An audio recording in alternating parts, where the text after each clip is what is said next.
السلام علیکم ملګرو، د دې ویډیو کتو نه مخکې یعنې تر څو پورې چې دا ویډیو زما مخې ته نه وي راغلی نو زما یو سوچ جوړ شوی و چې څومره غټه ویډیو وي، یعنې هغه 8 منټ 10 منټ ویډیو وي نو هغه به زر وایرل کېږي. لیکن چې کله دا ویډیو زما مخې ته راغله تاسو دلته شئ چې تقریبا څه کم 2 منټ ویډیو ده او دا 15 میاشتې مخکې ختله او د دې ویو تاسو ګورئ 5.7 میلیون، تقریبا 50 لاک نه دی زیات ویو دی، یعنې 60 لاک تقابل کېږي. 1 میلیون کې 10 لاک. نو دې نه تاسو اندازه لګولی شئ چې یوټیوب څومره ورکوټي ویډیو دي. دا تاسو تمنیل هم لیدلی شئ، دومره خاص پکې څه نشته، بس سکرین شاټ ایستی دغه خپل سیز نه دغه ویډیو نه سکرین شاټ ایستی هغه به ډایرکټ ورکړی.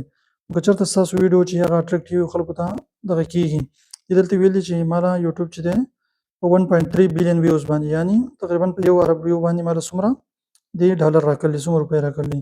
نو دا ویډیو چې دا بالکل وایرل شوی ده. نو دا وایرل کېدو دپاره بالکل چې دی هغه ټایم شرط نه دی، 2 منټه 1 منټه ویډیو هم وایرل کېدی شي، 1 منټ هم ډېرې زیاتې ویډیوګانې دي چې هغه وایرل شوي دي. د دې وجې نه تاسو چې دی د 8 منټه کوشش مه کوئ چې تاسو 8 یا 10 منټه ویډیو جوړه کړئ، بلکې کوشش کوئ چې ستاسو ویډیو څومره د هغې خپل جنون چې څومره ټایم وي په هغې ختمه شي، بس په هغې ختموئ. انشاءالله ستاسو ویډیوګانې به هم وایرل شي، د خلکو ټایم به بچت شي.